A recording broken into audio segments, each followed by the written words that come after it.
Apa sebenarnya hakikat bahagia itu? Ada seorang kaya, hartanya banyak, dia naik kereta yang besar, megah dan mewah. Dalam perjalanan dia tengok ke sebelah kanan ada tanaman padi sawah yang menghijau. Lalu dia pandang ada budak-budak kecil membawakan makanan beserta ibunya menuju pondok di tengah sawah.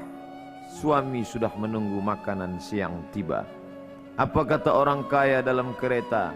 Oh, bahagianya petani. Di tengah perutnya lapar, istri dan anaknya datang. Makanan tiba pada waktunya. Air minum dapat menghilang dahaga. Lapar hilang, rindu pun sirna, karena istri dan anak ada di sekitar dia.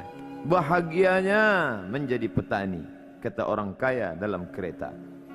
Masa orang kaya berpikir bahwa dia tidak bahagia?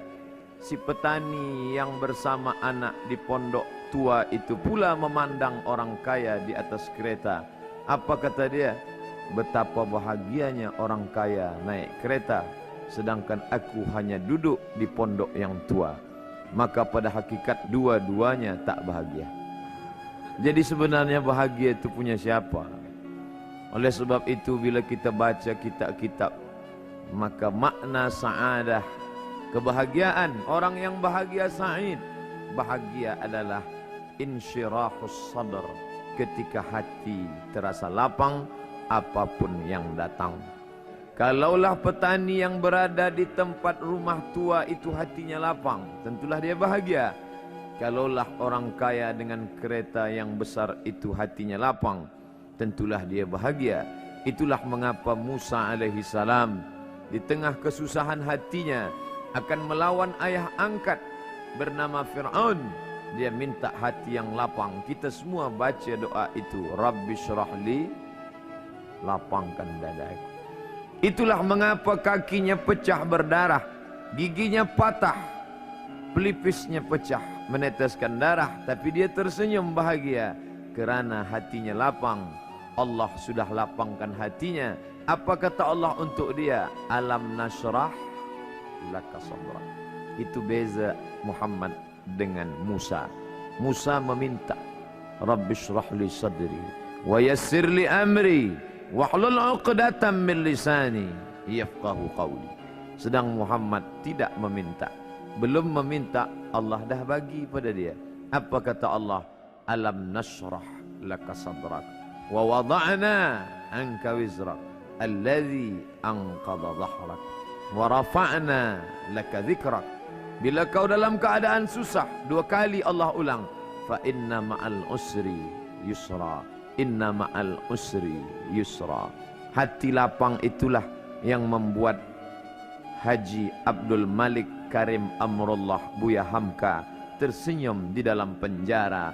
Penanya berjalan perlahan tapi pasti, maka keluarlah tafsir Al-Azhar. Hati yang lapang itu juga membuat Said Qutb tersenyum menghadapi tiang gantungan. Walaupun dipenjara oleh Gamal Abdul Nasir, tapi sebelum kematiannya sempat pula menulis tafsir Fi Zilalil Quran, di bawah naungan bayang-bayang Al-Quran. Apa kata Said Qutb dalam muqaddimahnya? Al-hayatu fi zilalil Quran ni'mah. Hidup di bawah naungan bayang-bayang Al-Quran itu nikmat. La ya'rifuha illa man zaqaha.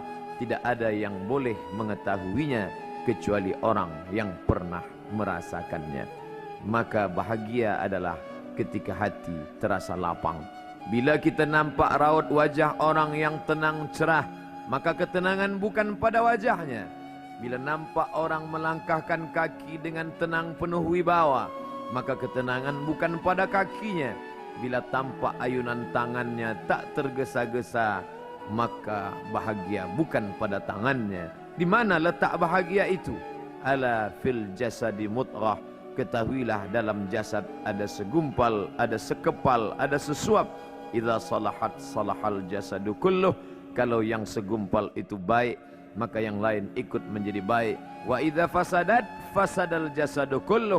Kalau yang segumpal itu rusak, maka dia pun ikut menjadi rusak. Yang segumpal itulah yang mengendalikan mata, telinga, tangan, kaki. Yang segumpal itulah tempat rindu, benci, marah, ridha, ikhlas, fasik, hasad, kufur.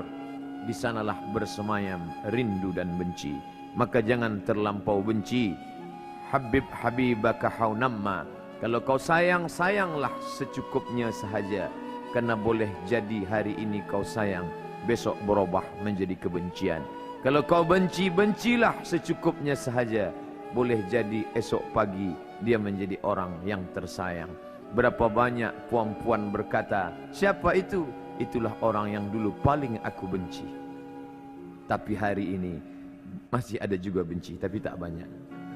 Oleh sebab itu maka dijaga dia. Yauma la yanfa'u malun, hari itu tak ada guna harta, wala banun, tak ada guna anak, illa man atallah, kecuali orang yang datang menghadap Allah biqalbin salim, dengan hati yang salim. Qalb, qaf, lam, ba, qallaba, berbolak-balik. Qallaba, tidak selamanya bahagia. Kadang pagi hati tenang, petang datang dia pun susah. Kadang pagi hati lapang, petang tiba dia pun gundah. Maka apa yang dapat menolong?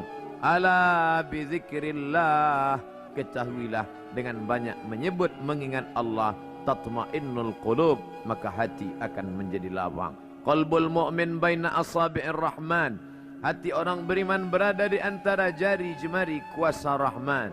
Kalau dia hendak, dia balikkan yang senang menjadi susah. Kalau dia berkehendak yang susah, dia balik menjadi lapang. Berapa banyak orang yang tampaknya mungkin kita kata dia susah, tapi dia masih boleh tersenyum. Sebaliknya orang yang menurut pandangan zahir kita cukup segala, makan, pakai, tapi tampaknya kesenangan tak pernah singgah. Apa sebab? Kerana hati milik Allah.